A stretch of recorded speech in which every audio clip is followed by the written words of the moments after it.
Innovation and technology are always evolving. Welcome to the Syntegration Station with your conductors Ryan, Eric, and AJ. Today the fellas sat down and discussed their current trip to CEDIA, which was hosted here in Denver, Colorado. Today's discussion was focused on current and new technology that is being offered for the smart home and business. So tune in now as the fellas share their stories from CEDIA, here on the Syntegration Station. Welcome to the Syntegration Station. This is your conductor, Ryan. This is AJ. And this is Eric. And we are talking CEDIA Recap 2023. Lots of walking, lots of talking, and lots of fun technology.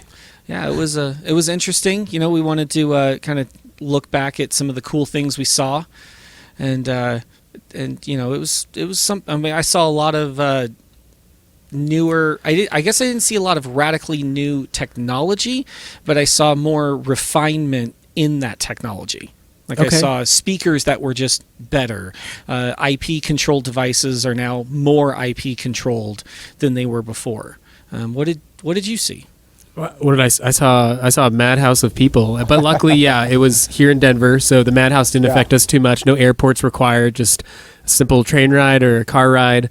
But if you're gonna ask me what I saw and what I like to see, I saw some very cool outdoor entertainment product. They had a complete section that was Coastal Source, other manufacturers as well that I'll bring up at the end of the podcast. But they had a really cool space demonstrating AV for outdoor, but elevated AV. It's not just a single speaker. They had some very unique on-wall product. They had outdoor TVs, very bright TVs, you know, especially in full sun. It was really hot when we were there. So that was one of the things. You know, I'll hold the other nugget in my lap here. What other things are really cool there? But what about you guys? Yeah, you know, I think there's always so much to see, but you know, I kind of focused on, you know, some of the control systems and some of those updates.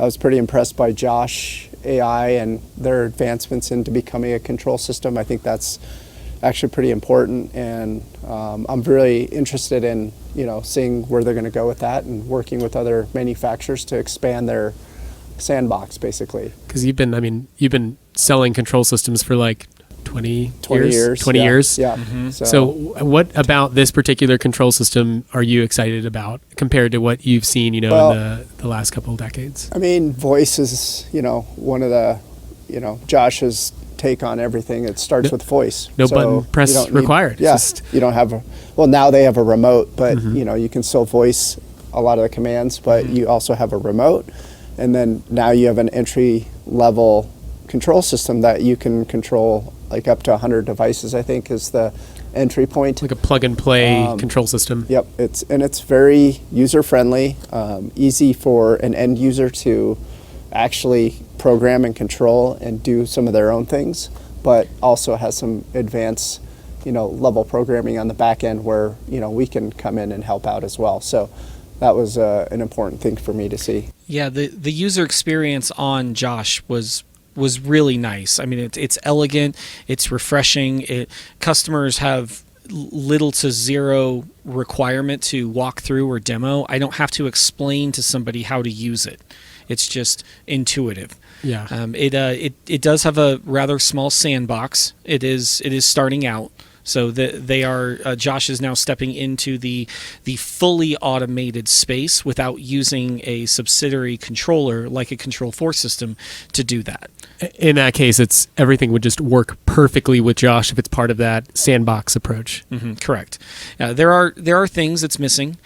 Specifically, it's missing security integration. You know, that's kind of a big one for us. We actually use the smart home features of a security system a lot when we're doing a home. You know, for example, we were just at a house the other day, and their automatic door lock on their door was, they had it programmed to throw the deadbolt after 30 seconds, right? Sure, just like as a safety feature to lock it, you know, behind you. Exactly. Well, what happens if the door is not shut?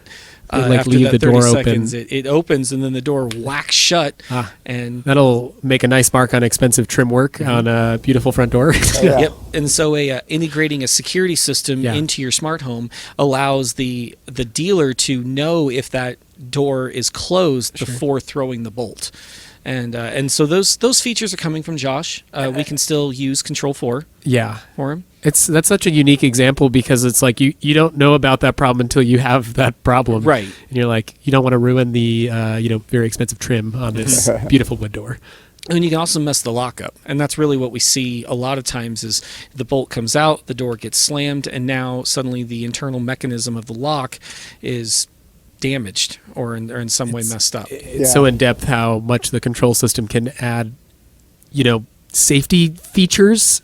But yeah, that's great. So Josh's new control platform, very excited about it. I love their experience they gave. It was Yeah, pretty cool. we went to their corporate headquarters, and we got the experience there at their experience center, which was great. You got to see the Lutron Ketra, the shades, the control with the new AVA remote.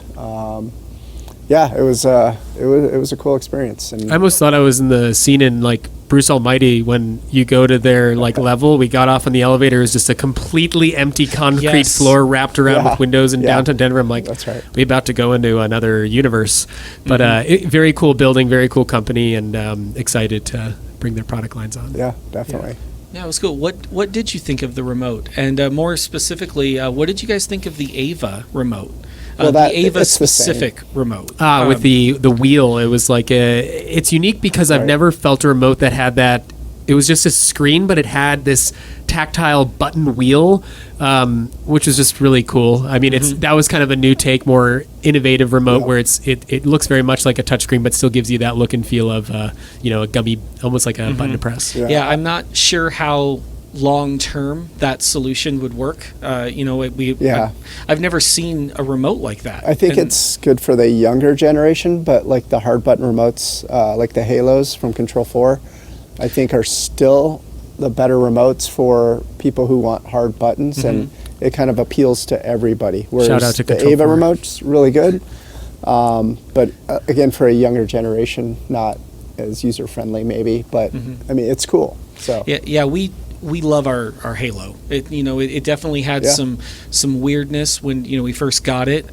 Control 4 has been pushing really hard. A lot of updates have come over the air, as they say. I mean, if to my the wife remote. can use my Halo, then it's a good remote. It's I a mean, good If remote. my wife knows how to use it, then We're gonna quote that. honestly, it's worth its weight in gold. So, That's great. And you could talk to it as well. and you can talk and to you it. can talk to it with the correct Xfinity boxes. That's right. It's just Good point. good That's been slide. an Good to interesting slide week for that us. in. it has been an interesting week for us specifically about that. So Um, let's talk about some other fun Yep. products, innovations that we saw. So Yes. my favorite product I saw was Vestable, and it was so cool. I had to buy one.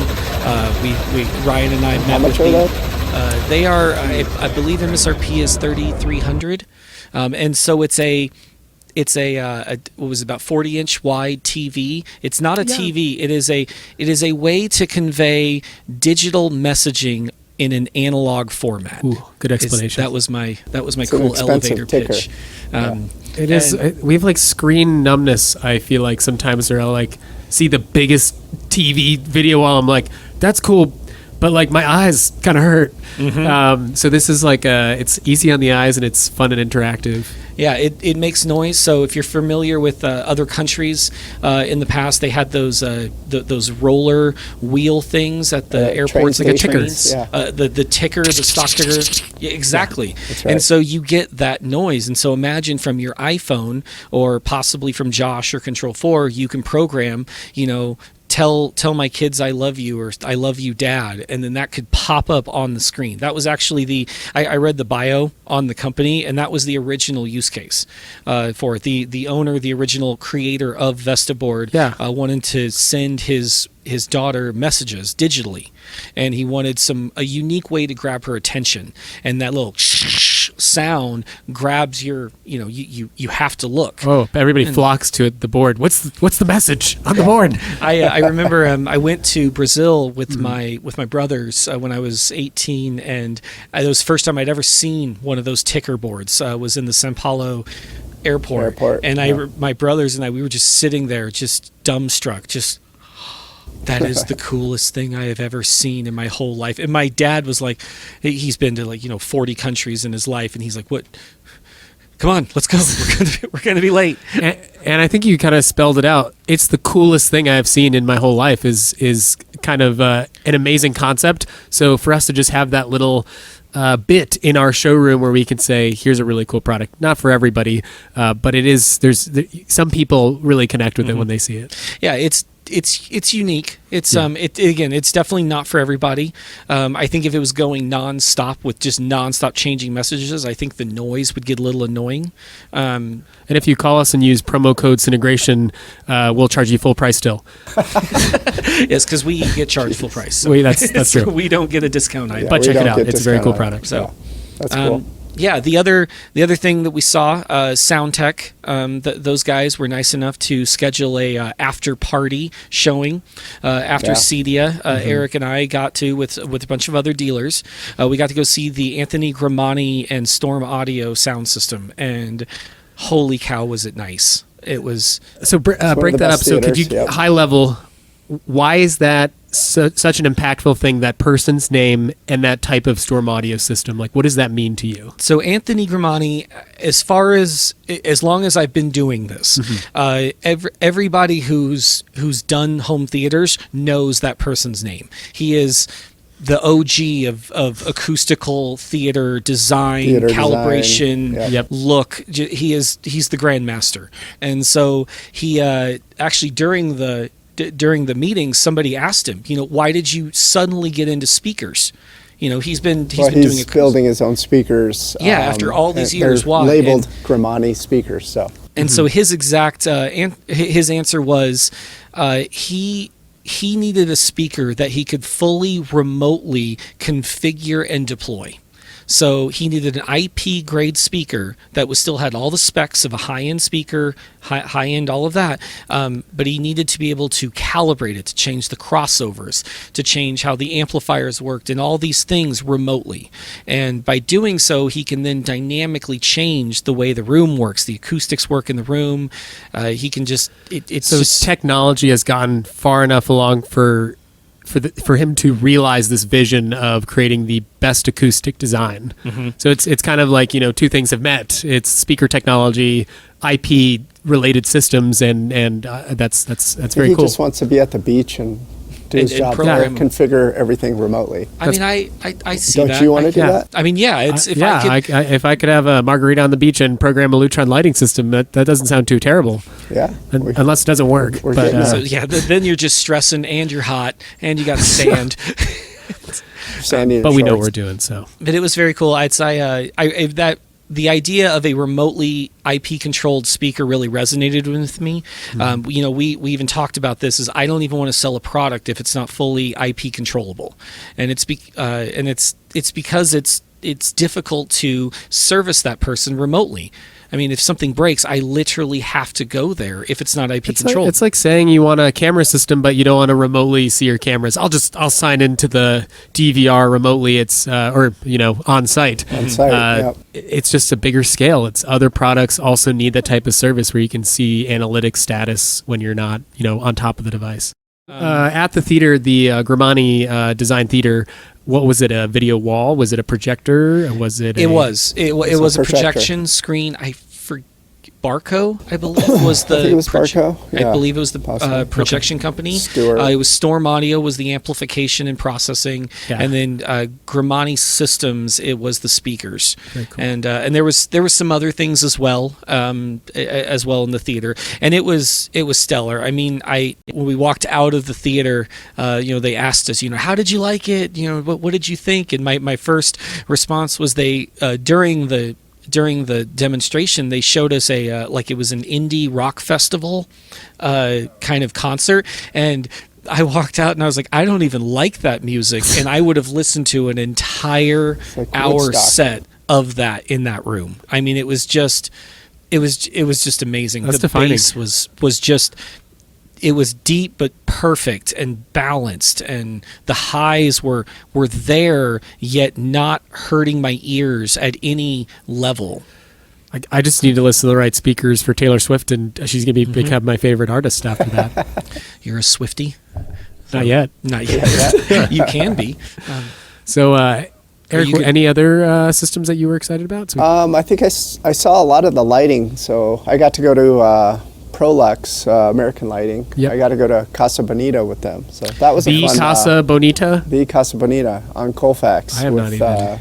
South Park. I haven't even South Park guys. smelled the tacos there yet. Yeah. I haven't. Yeah. Yeah, you haven't. It's did you a go fun before? place. No, Oh, so never. I'm I a don't noob. even know when it reopened. I think it was. it was this year. And it's It still was this year? exclusive. That's I right. mean, not anybody could just go. I think Yeah. you have to No. have, the reservation for the reservation. Yeah, We've been that, on the that was a list. good invite. So Yeah, we put- that was fun. Yeah, we put us on the list for a Christmas party, but alas, that is not going to Oh, it happen. did? So- I tried. Oh, really? Okay. With American Lighting and the Prolux team, did you guys go through lines there? Did they actually work on any No, of the so it wasn't projects at at it wasn't Casa? at Casa Bonita, but it was. Okay. They had actually their kind of not grand opening, but I think it was like a showroom or a just kind of a. They had an invite at their place in Like an Denver. open house type An open deal? house. That's right. Yeah. And they showed some of the new stuff like Pixel and how that kind of ties in. They showed off, I think, how the driver works with Control 4, so how DMX ties in with Control 4, which I think we know how that works. You're welcome. Yep, thank Yeah. you. I was going to say there's probably a name associated with that sort of connection. But they've got the new Pixel tape light, and then they also have the NeoFlex, Neon Flex stuff. They have the Canvas Pixel, and they have Pixel Dot, so it's similar type jellyfish stuff, but yeah, really good stuff. So New age residential lighting. it was a good open house. So we learned a little bit more about some of their new lines that they're coming out with. So Nice. And, Lutron also had a nice linear light. So Lumeris, which ties into the Ketra experience, that was really nice. The tunable white. So yep, It's like an all-in-one tunable tape light. yep, Just sucks right into Lutron world and Yep. is added to the project wirelessly. yep. That was great. the one with the small transformer for like a retrofit kitchen. That's right. That's correct. That's right. All you need That's is right. power, and then Yep. the rest is RF, and then Lutron Clear Connect.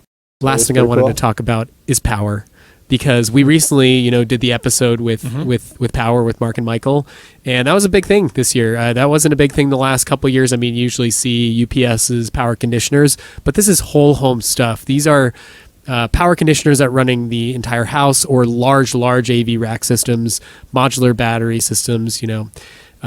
Exciting stuff to see, especially because we're at the forefront of presenting this sort of technology to architects, builders, homeowners, and I think we're bridging that gap more and more, especially at CEDIA. I think next CEDIA we'll probably see even better offerings for power plan systems.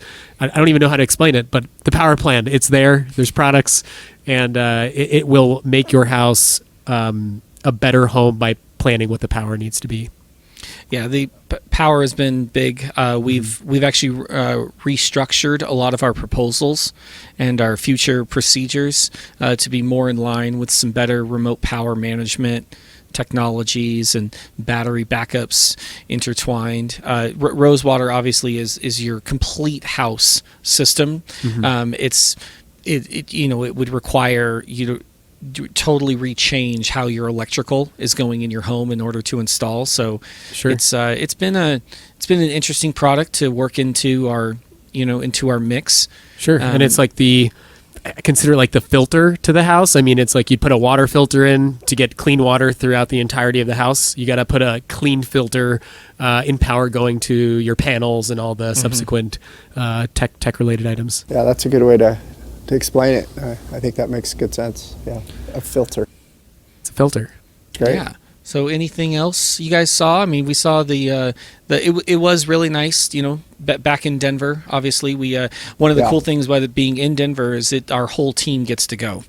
So that was always nice. I always really liked that. I always miss seeing everyone, as a group. It was really cool just to see the whole tribe. Yeah, that is how it is. It's this big geeky tribe at the show. I mean, or tribes meeting, I should say. But we saw some familiar faces. It's great to always reconnect, and keeps me excited about the industry and where we're going. So is there one thing you found that was just so over the top? Yeah, 100%. I have two products. It is the CCTV, the TV that it can be built into the ground in a structure, closed off, or it comes out and completely unfolds as one of the largest TVs you might see in person. So that is one of the most over-the-top products that could fit the bill on the right luxury project or cool commercial project. Yeah, it's a very unique project. It's completely over the top. It is definitely a pinnacle. Did you guys piece. see it actually fold up and go? Yeah. I missed it. It folds into itself and then basically goes into the stage in this case, but otherwise it would go in the ground. So. And what do those run?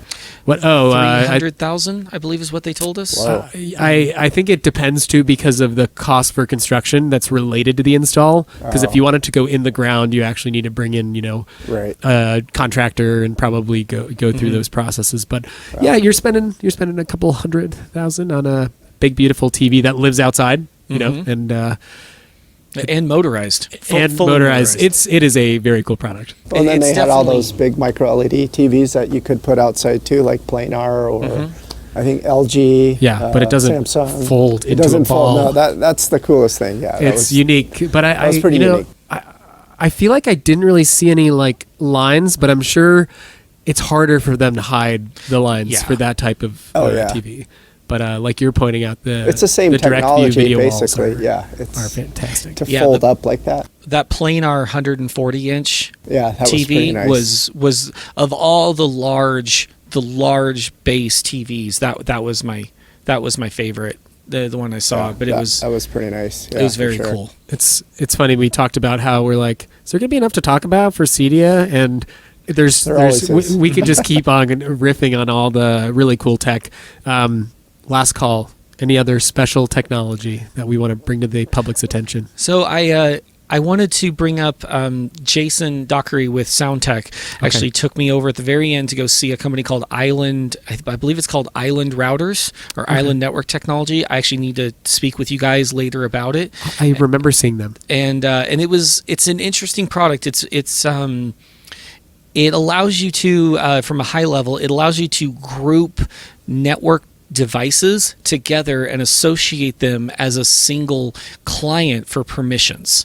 So you have your child's phone. I'll dumb it down some more. So you thank you. So let's say you have your kid and he's got some sort of smartwatch. Yes. He's got some sort of mobile device. Okay. He's got a laptop and he's got a gaming computer.